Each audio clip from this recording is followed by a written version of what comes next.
जन्म से ही भावना उत्तर भारत में रह रही थी। करीब 48 साल हो गए थे। यूँ कहिए आधे से ज़्यादा उम्र निकल गई थी। हर क्षेत्र का अपना मौसम, अपनी जलवायु, अपना खान-पान, अपनी बोली और इंसान धीरे-धीरे उन्हीं सब का आदी हो जाता है। आप उसी के अनुरूप रच बस जाते हैं। हमारे व्यवहार में भी हमारे आसपास के वातावरण और परिस्थितियों की झलक देखने को मिलती है। नमस्कार दोस्तों, मैं सुविधा गुप्ता आज आपके साथ हूँ एक कहानी के साथ। यह एक सच्ची कहानी है। गोपनीयता बनाए रखने के लिए मैंने नाम और स्थान में परिवर्तन किया है। आइए सुनते हैं यह कहानी जिसका शीर्षक है इमली।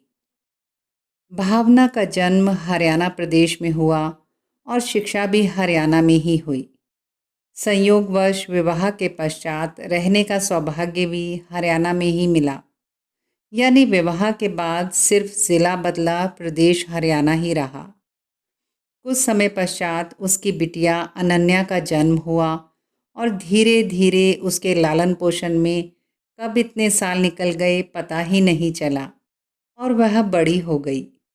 स्कूल की एजुकेशन पूरी करके अनन्या दिल्ली यूनिवर्सिटी में आ गई और देखते ही देखते उसने ग्रेजुएशन भी पूरी कर ली। अब अनन्या को पोस्ट ग्रेजुएशन के लिए गोवा जाना था। कॉलेज वालों ने उसका इंटरव्यू गोवा में रखा था, पर भावना के अनुरोध करने पर उन्होंने वह इंटरव्यू दिल्ली में ले लिया था। कॉलेज देखने अनन्या पहले अपने पापा के साथ गोवा जाना चाहती थी, लेकिन भावना को उस समय स्लिप डिस्क हुआ था। इसलिए भावना के पति उसके बगैर वहाँ नहीं जाना चाहते थे। तो वह अनन्या से कहने लगे, जब तुम्हारा एडमिशन करवाने जाएंगे तब तुम्हारी मम्मी के साथ ही एक बार जाएंगे। अनन्या के साथ गोवा जाना 5 जून का तय हुआ, क्योंकि 8 जून से उसकी क्लासेस शुरू थी। भावना और अनन्या सामान बांधने में बहुत ज़्यादा बिजी थी, क्योंकि वह पहली बार हॉस्टल जा रही थी। अंदर से तो भावना और उसके पति का मन बहुत उदास था, पर आगे की पढ़ाई के लिए अपने से दूर भेजने के अलावा उनके पास और कोई विकल्प नहीं था। वो 5 तारीख को सुबह एयरपोर्ट के लिए रवाना हो गए। सिक्योरिटी चेक हुआ और चेक इन भी हो गया। थोड़ी देर इंतज़ार करने के बाद वो एरोप्लेन में बैठ गए। जल्दी ही उड़ान भी शुरू हो गई और विमान चल पड़ा। जब वो फ्लाइट के ठीक बीच में थे तो भावना के पति ने अचानक से पूछा, पुणे चलोगी? भावना ने गर्दन घुमाकर उनकी तरफ देखा और कहा, अभी तो गोवा जा रहे हैं ना, यह पुणे बीच में कहाँ से आ गया? पुणे फिर कभी चलेंगे घूमने। तो वह कहने लगे, मैं घूमने की बात नहीं कर रहा हूँ। मेरे ऑफिस वाले मेरा ट्रांसफ़र पुणे में करना चाहते हैं, मैं उसके बारे में पूछ रहा हूँ। यह सुनकर भावना सकते में आ गई। उसे कुछ जवाब सुझाई नहीं दे रहा था। उसका दिल भी अंदर से बैठा जा रहा था। गुड़गांव में रहते हुए उन्हें करीब 17 साल हो गए थे। ऐसा लगता था कि ज़िंदगी अब वहीं कटेगी। भावना और उसका पति अपने पैतृक घर में संयुक्त परिवार में रहते थे। घर में सब लोग थे, सास ससुर, देवर देवरानी, बच्चे आदि। सबके साथ घर में रौनक लगी रहती थी, तो कभी अकेलापन खला ही नहीं। सब तीज त्योहार इकट्ठे मनाना उसका अलग ही आनंद था। कभी सपने में भी नहीं सोचा था कि अब शहर भी बदलना पड़ेगा। लेकिन पति के तबादले के कारण शहर बदलने की विकट परिस्थिति आन पड़ी थी। भावना के पति ने बताया कि ऑफिस की तरफ से उन्हें यह सूचना 4 जून को ही मिली थी, पर तब वो गोवा जाने की तैयारी में इतना व्यस्त थे कि उन्होंने भावना को बतलाना उचित नहीं समझा। लेकिन अब पति की बात सुनकर भावना परेशान हो गई। एक बार तो उसे विश्वास ही नहीं हुआ। दिल की तसल्ली के लिए उसने फिर पूछा, क्या कह रही हो? उसके पति ने फिर से वही बात दोहरा दी। सबसे पहले उसके मन में यह ख्याल आया कि अगर पहले पता होता तो अनन्या का एडमिशन पुणे में ही रख लेते, फिर गोवा काहे भेजते।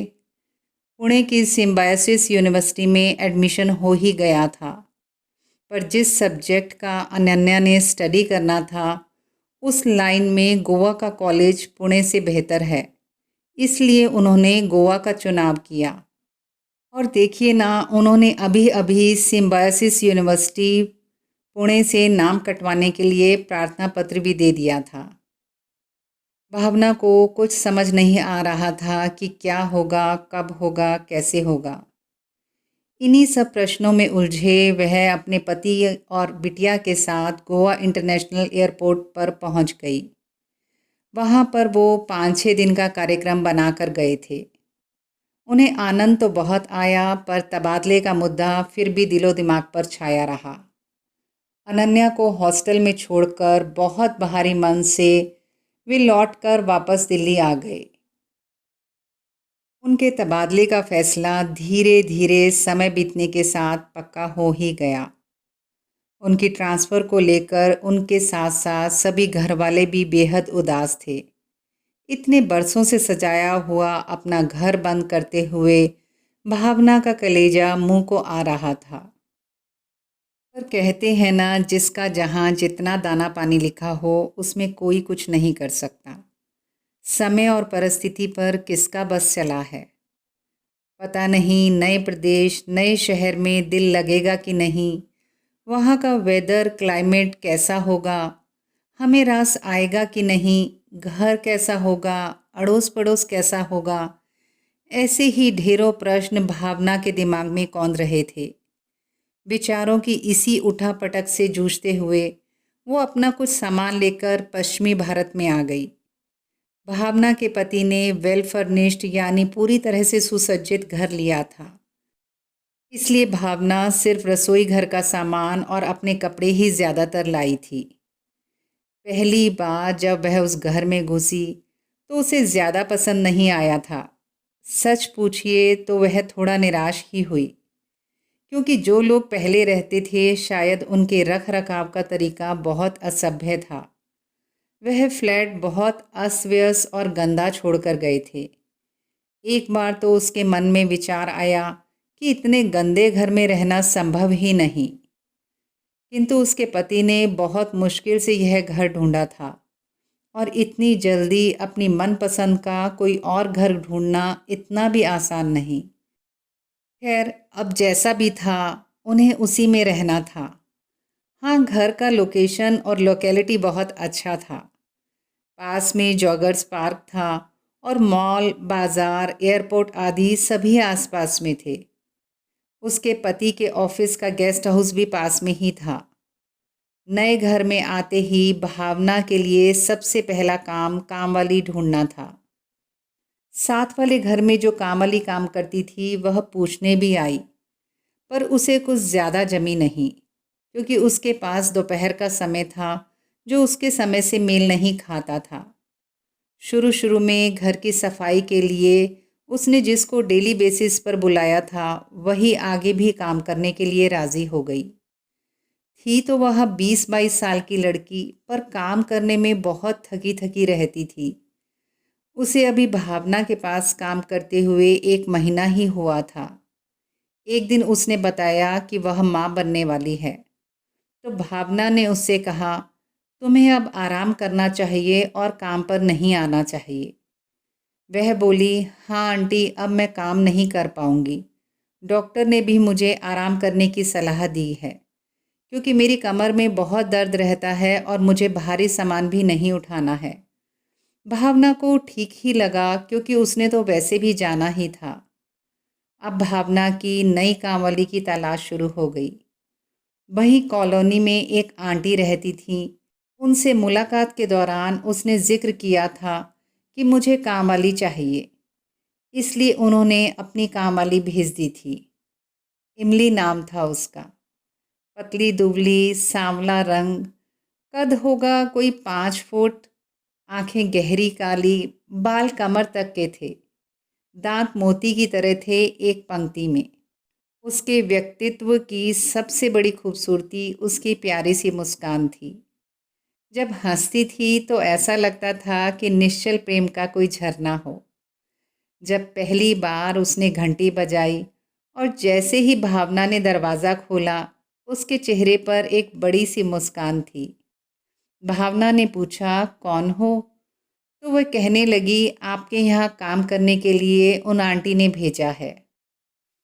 उसने भी उसके आने का समय पूछकर उसे अगले दिन से आने के लिए कह दिया। क्योंकि आंटी के यहाँ पहले से ही काम कर रही थी, तो भावना ने ज़्यादा जांच पड़ताल करने की आवश्यकता नहीं समझी। यूँ भी नए शहर में उसके लिए ज़्यादा जानकारी जुटाना संभव नहीं था, क्योंकि आसपास के सभी लोग भावना के लिए नए थे। भावना को ब्रह्म मुहूर्त में उठने की आदत थी और उसका सदा से ही काम वाली का समय 9 बजे का रहा था। इमली भी अगले दिन 9:10 तक आ गई। वह अभी रसोई का काम निपटा ही रही थी और उसके पति भी तभी ऑफिस के लिए ही निकले थे। नमस्ते दीदी के साथ इमली ने घर में प्रवेश किया। उसकी बड़ी सी मुस्कान से वह प्रसन्नचित हो गई। ऐसा लगा सुबह से उठकर जो अब तक काम किया था उसकी सारी थकान कुछ कम हो गई। इमली का उसके घर में काम का पहला दिन था, तो उसने उसके बारे में थोड़ा बहुत पूछना शुरू किया। कहाँ रहती हो? घर में कौन कौन है? आंटी के यहाँ कब से काम कर रही हो? इमली ने बताया कि वह पास की ही बस्ती में रहती है जहाँ पर सभी कामवालियाँ रहती हैं और आंटी के घर में करीब 5 साल से काम कर रही है। यह सुनकर भावना और निश्चिंत हो गई। अब बात आई परिवार पर, तो उसने एक लंबी गहरी सांस ली और बताने लगी, दीदी मेरी 2 बेटियां हैं, एक 3 साल की और एक 5 साल की। और तेरा पति क्या करता है? भावना ने पूछा। उसका चेहरा भावहीन था, ना कोई रंग आया और ना कोई गया, जैसे किसी शून्य में निहार रही हो। कहने लगी, दीदी वह तो करीब 3.5 साल पहले ही मर गया। उसे शुरू से ही शराब ज़्यादा पीने की आदत थी। मैंने और उसके घर वालों ने उसको समझाने की बहुत कोशिश की, पर उसने शराब नहीं छोड़ी और धीरे धीरे उसका सारा जिगर खराब हो गया। एक दिन शराब पीते पीते ही वह इस दुनिया को छोड़कर चला गया। इमली का बताना जारी रहा। तब दूसरी बेटी मेरी कोख में ही थी। दीदी वह मुझे मारता भी बहुत था। अच्छा हुआ मर गया, किसी काम का नहीं था। ना उसने कभी मेरी परवाह करी और ना कभी मेरी बेटी का ध्यान रखा। रोज़ शराब पीने के लिए मुझसे ही पैसे और मांगता था। जो थोड़ा बहुत खुद कमा कर लाता था वह भी सब शराब में उड़ा देता था। इमली तो जैसे एक सांस में ही सब कुछ बोले जा रही थी। माँ बाप ने भी पता नहीं क्या देखकर मेरी शादी उससे की थी। शायद उन्हें बस अपना बोझ उतारना था। मेरा बाप हमेशा कहा करता था, बेटियां भी बेल के जैसे जल्दी बड़ी हो जाती हैं। शायद इंसान होने का दर्जा मेरे बाप ने हमें कभी दिया ही नहीं था। दीदी आप ही बताओ, बेटियां बोझ कैसे हो सकती हैं? मेरी तो 2 इतनी प्यारी प्यारी बेटियां हैं और मेरी सारी दुनिया उनमें ही बसी हुई है। वो हैं तो मैं हूँ। अपने ही बच्चों में कोई ऐसे कैसे भेदभाव कर सकता है? यह तो दीदी स्वस्थ सुंदर बच्चे हैं। ईश्वर ना करें अगर किसी के बच्चे में कोई शारीरिक कमी हो, तो भी लोग जीवन भर उन पर ज़्यादा ही प्यार लुटाते हैं, ना कि भेदभाव करते हैं। इमली के मुंह से इतनी दार्शनिक बातें सुनकर भावना तो जैसे हक्की बक्की रह गई। पहले दिन के लिए शायद बातें कुछ ज़्यादा ही हो गई थी।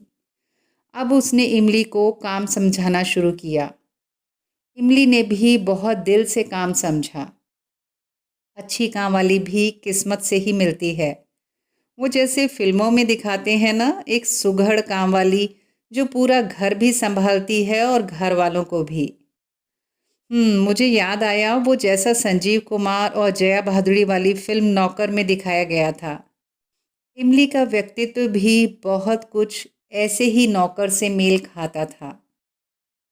अब इमली रोज़ सुबह एक प्यारी सी मुस्कान के साथ घर में आती, थोड़ी प्यार भरी गपशप करती और अपना काम करके चली जाती। कभी अपनी कोई परेशानी तो कहती ही नहीं थी। उसने भावना से कभी किसी चीज़ की कोई फरमाइश नहीं की थी। पता नहीं किस मिट्टी की बनी थी, हमेशा ही संतुष्ट लगती थी। सच मानिए, कभी-कभी तो ज़िंदगी के प्रति उसका इतना संतुष्ट व्यवहार भावना को हैरान कर देता था। न सावन सूखे न भादो हरे वाली लोकोक्ति उस पर चरितार्थ होती थी। हर समय एक ही मौसम उसके चेहरे पर विद्यमान रहता था। एक बार भावना और उसके पति को दिल्ली जाना था। दिल्ली जाने से पहले दिन जब वह काम करने आई, तो भावना ने उसे बताया कि वह अगले दिन दिल्ली जा रहे हैं और हफ्ते भर में वापस आएंगे। इमली भी तुरंत बर्तन मांजना छोड़कर वहीं रुक गई। उसकी आंखों में एक अनूठी चमक आ गई और चेहरे पर एक मासूम बच्चे वाली उत्सुकता थी। वह पूछने लगी, दीदी रेलगाड़ी से जाओगी? तो भावना ने खाने की मेज़ से बर्तन उठाते हुए कहा, कहाँ री, साहब के पास इतना समय कहाँ है रेलगाड़ी से जाने का। कभी कभी तो मेरा मन भी करता है रेलगाड़ी से सफ़र करने का, उसका आनंद ही अलग है। पर अभी तो हवाई जहाज़ से जाएंगे ताकि जल्दी पहुंच जाएं। इमली बोली, दीदी अगर हवाई जहाज़ से जाएंगे तो यहाँ से दिल्ली पहुंचने में कितना समय लगता है? सिंक में बर्तन रखते हुए उसने जवाब दिया, लगभग 2.5 घंटे में पहुंच जाते हैं। बस 2.5 घंटे? इमली ने हैरानी से दोहराया। सच दीदी, उड़कर जाने में कितना मज़ा आता होगा। इमली की आंखों में एक चमक सी आ गई तो एकदम से बोली, दीदी श्श्श, हवाई जहाज ऐसे उड़ता है ना ऊपर। उसने छोटे बच्चों की तरह हवाई जहाज की आवाज़ के साथ साथ उसे उड़ाने की कोशिश करते हुए का अभिनय किया। भावना को भी उसकी इस हरकत पर हंसी आ गई। उसने हंसते हुए कहा, हाँ हाँ ऐसे ही उड़ता है। तो वह टुकुर टुकुर उसकी तरफ देखते हुए बोली, दीदी कैसा लगता होगा हवाई जहाज में बैठकर बादलों के ऊपर जाकर। दीदी ऊपर जाकर ठंडी ज़्यादा लगती है या सूरज पास आ जाता है तो गर्मी ज़्यादा लगती है? अब भावना को दिमाग पर जोर डालना पड़ा कि जिस गहराई से वह पूछ रही है, सच में इतनी गहराई से क्या कभी उसने एरोप्लेन में बैठकर अनुभव लेने की कोशिश भी की है? ऐसा लगता है यंत्रवत जहाज में बैठ जाते हैं और जब डेस्टिनेशन आ जाता है तो उतर जाते हैं, जैसे कोई रोज़मर्रा की सामान्य प्रक्रिया चल रही हो। उस परिस्थिति का इतनी सरलता से आनंद लेने का प्रयास शायद कभी किया ही नहीं था। उसको जवाब में भावना बस इतना ही कह पाई, बादलों को देखकर अच्छा लगता है। हवाई जहाज़ तो पूरा बंद होता है और एसी चलने से ठंडा ही लगता है। इमली की बातों ने उसे एहसास दिलाया कि वाकई हर छोटी से छोटी चीज़ में, हर छोटे से छोटे पल में कितना आनंद ही आनंद चारों तरफ बिखरा हुआ है और हम पता नहीं जीवन भर किस काल्पनिक कस्तूरी के पीछे भागते फिरते हैं। मृग तृष्णाएं हैं कि जीवन में पल भर भी चैन लेने ही नहीं देती। उस दिन इमली जब उसके घर का कार्य समाप्त करके लौट रही थी तो उसके चेहरे पर एक बालपन वाली खुशी थी। वह एरोप्लेन से यात्रा करने का अनुभव अपने सपनों में ले रही थी और भावना के लिए उसके चेहरे को पढ़कर खुशी की परिभाषा तय करना जीवन के किसी नए सबक से कम नहीं था। यूं ही दिन महीने बीतते जा रहे थे। भावना का मन भी इमली के साथ रम गया था। इमली को भावना के यहाँ काम करते हुए करीब 2 साल हो गए थे। यह बात जनवरी की है। एक दिन इमली बहुत उदास सी घर में घुसी तो भावना ने पूछा, बेटा क्या बात है, आज कुछ उदास लग रही है।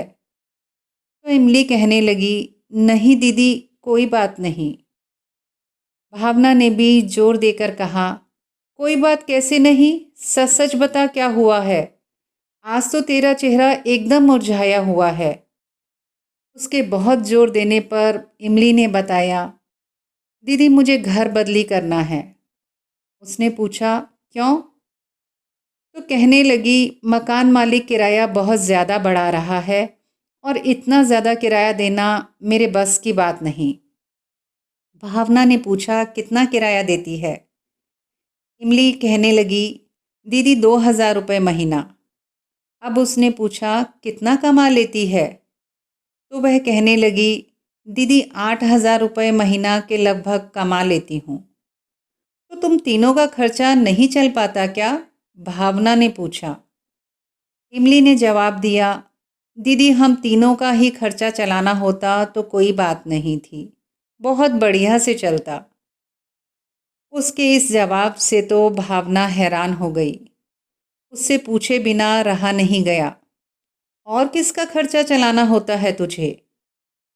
इमली बोली, दीदी घर पर पूरे 8 लोग हैं खाने वाले। वह कैसे? भावना के मुंह से अन्यास ही निकल गया।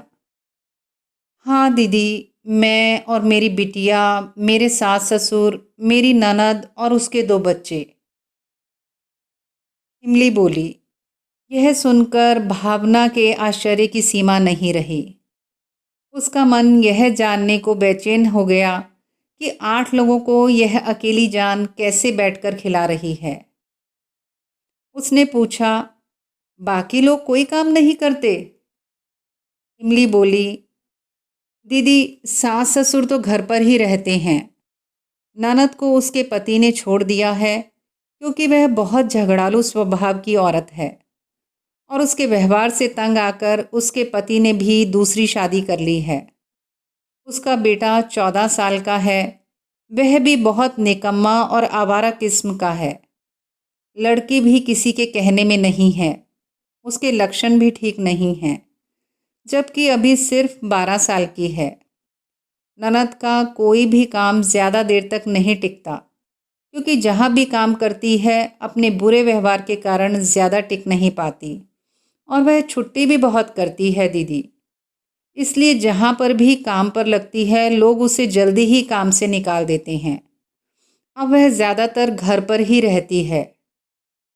इमली का बोलना जारी रहा, और वैसे भी दीदी हमारी बस्ती में ज़्यादातर औरतें 40-42 की उम्र में आते आते विधवा हो ही जाती हैं। हैं? ऐसे कैसे? भावना ने बेहद हैरानी से पूछा। इमली ने बताया, हाँ दीदी, क्योंकि अधिकांश मर्द ज़्यादा शराब पीकर अपनी जान गंवा देते हैं और जो थोड़े बहुत बचे होते हैं वह कम ही काम करते हैं क्योंकि उनको बैठकर खाने का चस्का जो लग जाता है और उनका ज़्यादातर समय जुआ खेलने में या लड़ाई झगड़े में ही बीत जाता है। मैं रोज़ सुबह सुबह घर का सारा काम करके सबका खाना बनाकर निकलती हूँ। शाम को घर जाकर मुझे फिर काम पर लगना पड़ता है।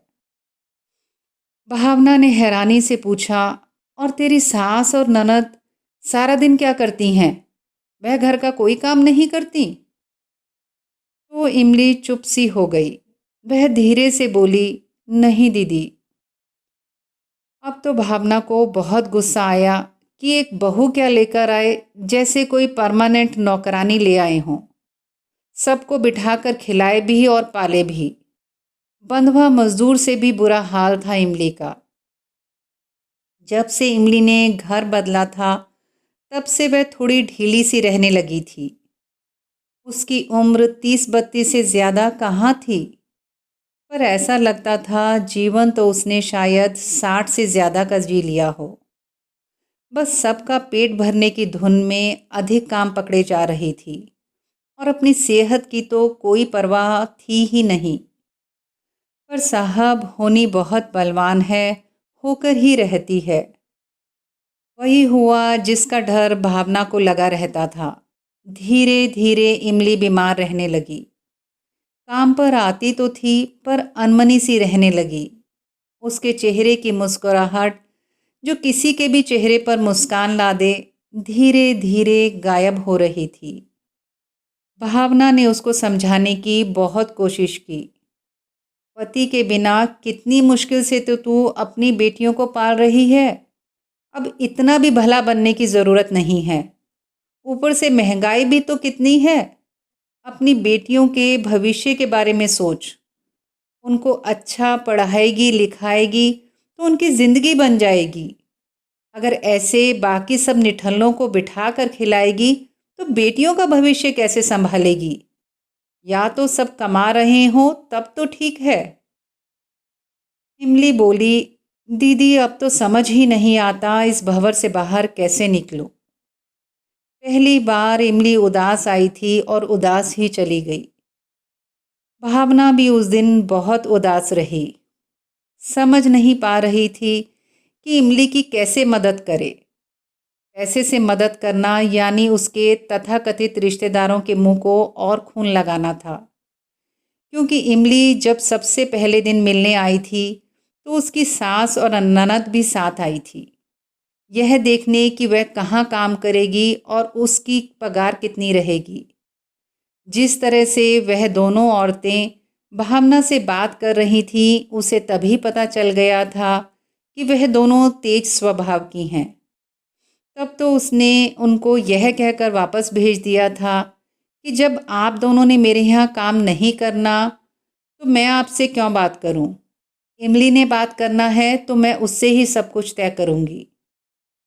फिर इमली ने भी उनके जाने के बाद भावना को बताया था कि वह पगार का इसलिए विचार विमर्श करने आई थी क्योंकि उसे जैसे ही किसी घर से तनख्वाह मिलती है वह उसके हाथ से खींच लेती हैं। तब इमली नई नई थी इसलिए भावना ने भी ज़्यादा विस्तार से नहीं पूछा था। उसे तो लग रहा था कि वह दोनों भी काम करती होंगी और यह एक संयुक्त परिवार का आंतरिक मामला है, इसलिए उसने ज़्यादा पूछना उचित नहीं समझा था। उन सब के साथ रहते इमली की पैसे से मदद करने का भी कोई फ़ायदा नहीं था। भावना ने हर रोज़ इमली को यह समझाना जारी रखा कि वह किसी तरह उनसे अलग हो जाए। इमली को उसकी बात तो समझ आ रही थी पर उसको यह चिंता भी सताई जा रही थी कि वह दो छोटी बच्चियों के साथ अकेले इस दुनिया का मुकाबला कैसे करेगी। भावना की चिंता इमली से अलग थी। उसका यह तथाकथित परिवार जो दिन रात उसका खून चूस रहा था, ऐसे में भी वह कब तक चल पाएगी, यह सोचकर भावना का मन कांप उठता था। इमली को अपनी शक्ति का एहसास नहीं था। जब वह 8 लोगों का परिवार चला सकती है तो अपना और अपनी बेटियों का गुजारा तो कितने अच्छे से कर लेगी, यह वह सोच ही नहीं पा रही थी। यूं भी उसके परिवार वाले उसकी कौन सी सहायता कर रहे थे। अब इमली जब भी आती तो थोड़ी खोई खोई सी लगती थी। उसकी मुस्कान हर रोज़ फीकी पड़ती जा रही थी। मुस्कुराने की कोशिश तो वह बहुत करती थी पर कहीं न कहीं कुछ कमी रह जाती थी। बिना मुस्कुराहट के उसका पूरा व्यक्तित्व ही अधूरा लगता था। एक बार वह बहुत ज़्यादा बीमार पड़ गई। उसका फ़ोन आया, दीदी अब लंबे समय के लिए नहीं आ पाऊंगी, आप किसी और काम वाली को रख लो। भावना ने कहा, तुम मेरी चिंता मत कर, मैं अभी तो जैसे कैसे चला लूँगी, पहले तू ठीक हो जा फिर आना। उसे इमली की बहुत फिक्र हो रही थी। उसके ना आने से उसे भी सूना सूना लगता था। ये काम वालियाँ भी ना जाने कब चुपके से हमारी ज़िंदगी में इतनी अहम हो जाती हैं कि एक मित्र के रूप में स्थापित हो जाती हैं। कब इनका ओहदा इतना ज़्यादा बढ़ जाता है कि हमको पता ही नहीं चलता। प्यारा सा रिश्ता जुड़ जाता है, एक दिन ना आए तो हमको इनकी कमी खटकने लगती है। फिर आंटी से पता चला वह अपनी मौसी के घर मुंबई चली गई क्योंकि उसके मायके में उसकी एक मौसी ही उसकी अपनी थी। बाकी सभी रिश्तेदार तो इमली से ज़्यादा कोई मतलब नहीं रखते थे। उसके माँ बाप का तो बहुत साल पहले ही निधन हो गया था और इमली का कोई सगा भाई बहन भी नहीं था। उसकी मौसी एक अच्छे परिवार की भली महिला थी। उसे इमली से प्यार भी बहुत था। उसने इमली को अस्पताल में भर्ती करा दिया। वहाँ ठीक से उसका इलाज करवाया और अच्छे खान पान के प्रभाव में वह काफ़ी ठीक हो गई। स्वस्थ होकर इमली अपने घर वापस आ गई। इस बात को करीब 1 महीना बीत गया था, लेकिन इमली ने अभी तक काम पर आना शुरू नहीं किया था। अब उसका फ़ोन भी नहीं मिलता था। तो भावना भी पास वाली आंटी से उसकी खैर खबर पूछ लेती थी। आंटी ने भी थक हार कर दूसरी कामवाली लगा ली थी। उनकी नई कामवाली ही उनको इमली की खैर खबर लाकर दे देती थी। पर नई कामवाली ढूंढने की भावना की हिम्मत नहीं पड़ रही थी। वह अभी भी इमली के इंतज़ार में थी। फिर पता चला कि इमली ने अपना फ़ोन नंबर बदल लिया था। भावना ने बहुत कोशिश करी कि उसे कहीं से इमली का नया नंबर मिल जाए। किसी दूसरी कामवाली के हाथ कई संदेशे भेजे, पर ना जाने क्यों इमली दोबारा नहीं आई। ना ही उसने कोई जवाब दिया। बहुत बार भावना ने सोचा कि उसकी बस्ती में हो आऊं, पर वहां जाने का उसका साहस ही नहीं हुआ। लगा इतनी बड़ी बस्ती है, वह उसको कहाँ ढूंढेगी, और उसके घर वालों ने अच्छा व्यवहार नहीं किया तो क्या करेगी। फिर बस भावना को इतना पता चला कि इमली जीवन से विरक्त सी हो गई थी। पर भावना थी कि उसको भूल ही नहीं पा रही थी। रोज उसकी राह देखती थी कि शायद वह आ जाए, पर इमली नहीं आई। भावना का मन अभी भी उसके इंतज़ार में था। इमली से उसने ज़िंदगी का एक बहुत बड़ा सबक लिया था। छोटे छोटे पलों में, छोटी छोटी बातों में ढेर सारी खुशियाँ ढूंढना। इसीलिए शायद वह भावना की यादों में हमेशा के लिए रह गई। तो दोस्तों, कैसी लगी यह कहानी कमेंट सेक्शन में कमेंट करके अवश्य बताइएगा। अगर आप यह कहानी पढ़ना चाहते हैं तो स्वदेशी थॉट्स ऑन वर्डप्रेस पर जाकर पढ़ सकते हैं। उसका लिंक मैं नीचे डिस्क्रिप्शन बॉक्स में शेयर कर रही हूँ। धन्यवाद।